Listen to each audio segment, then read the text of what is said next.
back on the Evolve Your Brand podcast. I'm in a creative mode right now, and I'm looking to collaborate with more conscious entrepreneurs. So if you listen to this episode, you enjoy what we talk about, and you want to connect with myself or Kyleigh, or even collaborate, feel free to reach out. What we're going to be talking about today is how Kyleigh, the first person that I ever had on my podcast, we actually met on a train in Israel, funny enough, in under 2 years was able to create a business that she loves, that she's passionate about, and that financially was able to support herself and many other people. And she launched a $250,000 offer this year. Welcome back to the Dave Gold Evolve podcast, where industry leaders in the spiritual, dating, and business world help you truly evolve your life. Now welcome to your host, Dave Gold.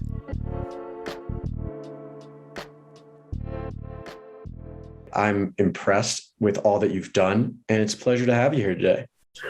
Thank you so much. We've come a long way since we met on that train in Tel Aviv. We've come a long way. Absolutely. I'm on a mountain in Colombia, and you are? Wow. I am in South Florida, very hot and beautiful South Florida. Beautiful. It's a little bit cold up on the mountain, and it rains every day. Yesterday it was hailing, but there's also just something special about resetting the nervous system, getting back into nature, yeah, well, let's jump into it, because we're going to be hosting you on Wednesday on the Aligned Leader Mastermind, which is my conscious business growth community, where we're going to be talking more in depth and more in detail and putting some people on the hot seat who are actually launching their own offer about how you were successful with your launch. And so the first thing that I'd love to know is, what exactly do you do, and what got you into that field? Yeah, so I work in the birth community, in the birth industry. I don't like using the word industry because that's kind of focused around money, in my opinion. But I work in the birth community, and I started as a childbirth educator. And that's how I started my business. So for the entire first year and a half of my business, that I was really starting to rock and roll and make some money, what I was doing is I was educating moms who were about to give birth. But that evolved. I listened to my community and to my audience, and I really just tuned into what they want from me. And it was very clear that there were a lot of other doulas and other childbirth educators in my audience that wanted to learn from me. So that is when I created a new offer, business to business instead of business to consumer. And that is when I took my business from doing $10,000 months to having, $50,000 months. And I had a $250,000 launch when I listened to my audience. Tell me more about that, because we hear this concept in business that you've got to ask the right questions and do the market research and listen to your audience. So was there someone that helped you to understand how to listen to your audience, or was that something intuitive? And what was the shift from what you were doing before to what enabled you to really understand what your audience was after? That's a great question. I would say the first person that taught me about this was my very first mentor, Amy Porterfield. And she is known in the online business world as like the online course expert. And so I would say she was the one who originally taught me. And so I did poll my audience, get on consultation calls with them, jump on Zoom with them, maybe about 1.5 years, 2 years ago when I first started my online courses for moms. But I hadn't done it again until I was launching this new program. And it's really interesting because I actually don't think what I did was entirely different the first time around and then the second time around with my new offer. Interesting. Yeah. I think I was just more fired up about it. I think my offer was killer. It's like it is worth so much more than the price. And I actually think that's like a huge part of it is over delivering in what you're actually giving people. But in terms of asking them what they wanted, I put up a poll in my stories on Instagram. I have like 20,000 followers. And so people tell me what they want in my stories. So I even put up a poll before I even decided what kind of course to make. And I asked them, do you guys want a doula program so you can learn how to be a doula? Or do you want a business program so you can just start an online business? And the majority of people said they wanted a doula program. And I had a hard time deciding between which kind of program to create, because business, I have such a love for business that I was almost leaning towards just creating a business program for anyone. And we chatted a little bit about this earlier, but my mentor was like, you need to listen to your audience. If they're telling you that they want a doula program, and if you think you can make money creating a doula program, go do that. Do it once, make the money. And if you don't want to do it again, now at least you have money to turn around and create this business course you want to create. Well, in the process, I completely fell in love with it. So not only do I love the program, I sold out. I got 150 students, each paying $2,000. And I'm running the exact same program again because I fell in love with it. So that initial push of listening to my audience, even when I wasn't really sure, really, really paid off. There is so much to learn just from that response right there.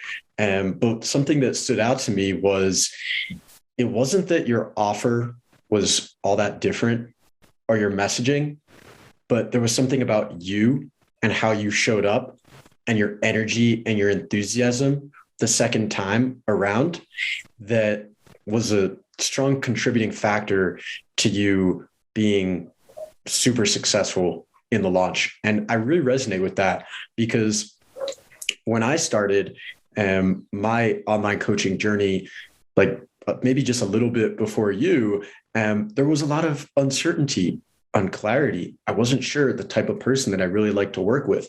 I didn't have that experience, that reference experience. And, it's been maybe even more volatile than you. I'm not really sure what you've experienced, but I've gone through a lot of ups and downs. But with those ups and downs, I've gotten to the point where I've really started to understand how I want to show up and who I want to work with.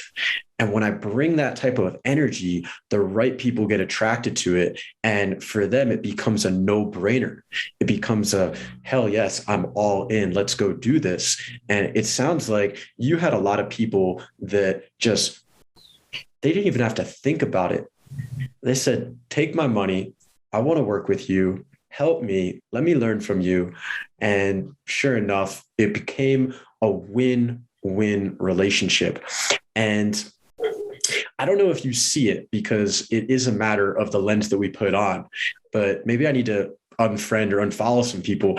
I see a lot of negativity online, a lot of people who are very jaded by the online coaching space and who feel like they're struggling with their launch or they're not getting the results they want. And so it's such a pleasure to have you on here to provide this uplifting, positive, empowering message that you can create light in the coaching space. You can create an offer that is affordable for people, over deliver, and still feel like you were valued for your time. And I think that's so beautiful. Now, you told me you were going to launch again in a week. So are you going with the doula offer or the business offer, and why? Yeah, I am actually launching the exact same offer that I launched earlier this year. So I started my program in June this year. It is now the end of July. I'm doing a pre-sale for my next course, same exact course, same exact program. It just starts in December. And I am running the exact same program really as an experiment, because it worked so well. But we don't have enough touch points yet. So I don't have enough touch points to understand why the launch worked well. Of course, it worked well because there was a lot of effort, and I, wrote awesome copy and had an awesome sales page and offer, and the webinar. And good energy. Yeah. Enthusiasm. 100%. Exactly. So we just got to do it again and see how it works. But what's interesting is my last launch, I did a pre-sale. And this is one of the things that I think everybody should do, because I don't think you should create an offer until people are actually like invested in that offer.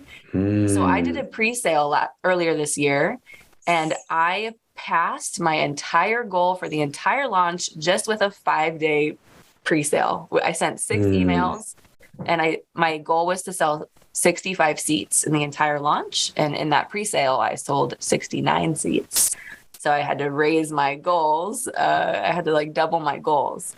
But, you know, maybe that energy going into the launch, going into the real part of the launch where I'm doing live webinars and it's like full price and it's go time, I already hit my goal. Like, I was so good. I wasn't anxious or like wanting to be somewhere else. And so I think that energy carried me through that entire launch, and that energy is still here for this one. So it's a lot of fun. I think there's an expression, if it ain't broke, don't fix it. So it sounds like you are following that path where you found something that works and you're going to try it again. And I'm really looking forward to hearing how it goes. We're going to be doing a mastermind call on Wednesday, and we're going to be talking a little bit more in depth. But for someone that is listening right now, is there any advice that you would give a young coach or consultant that is starting out and thinking about launching their offer besides just doing a pre-sale? Are there any principles or concepts that you've really resonated with or learned from your mentors or decided to teach others that you would like to share with the audience today? Yeah, I think the hype that lifts a launch up and gives it the energy and the steam that it needs to really get out there and get people excited, I think that starts way before the launch actually happens. So I think that starts in your communities. I would say my community is just Instagram. So my Instagram DMs, my Instagram comments, there are the same people showing up every single day. And creating those kinds of people in your community, the people who are now going to go tell everyone in the world about you because they love you, and you're showing up for them also. So you love them and they love you. I think that's like the foundation of a successful online business, is having that personal connection. And that's something that if someone is just starting, they can actually do better than I can do, because I have too much admin to do. I was just going to say that to you, because if you're just starting out, you're anxious to get on calls with people and to practice creating connections and doing sales calls or mock sales calls. And you'd coach people for free. Even many people will coach people for free or for very little money when they're getting started. But you now have a lot of things that are going on. So how do you facilitate community and building your community and keeping the community strong when you've got so many other things going on?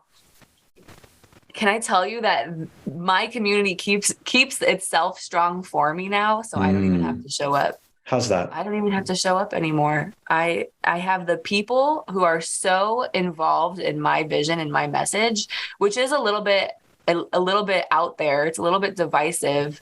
I am a huge, my number one value is autonomy. So pretty much like, don't tell me what to do. Don't touch me. Like, let me live my life. I'm going to make my own mistakes.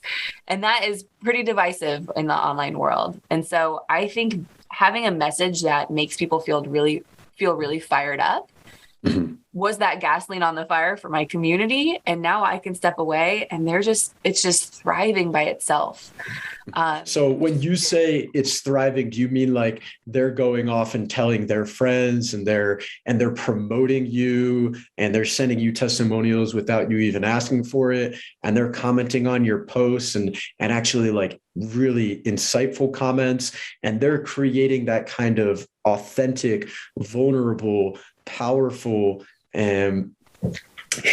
energy and content and word of mouth that enables you to just sit back and step into your zone of genius, which is creator, okay, and facilitator, and everyone else is basically helping you to expand your message to the world. It's kind of like, we talk about Bentinho Massaro or Sadhguru or some of these other spiritual teachers, and we talk about them, and we spread their message for them in a way. Very interesting stuff. Guys, we're going to have to wrap up right now. Go and follow Kyleigh Banks, the Autonomy Mommy, on Instagram. I've got it right. The Autonomy Mommy. And if you want to be a part of our mastermind call on Wednesday, and you're not currently a part of the mastermind, it's just a small donation. The call is going to be at 12 p.m. EST or 5 p.m. London time. So you can check your time zone. And Kyleigh, it's always a pleasure to talk to you. And we look forward to seeing you on the mastermind on Wednesday. I can't wait. Thank you so much. Okay. Thank you so much, Kyleigh. See you soon.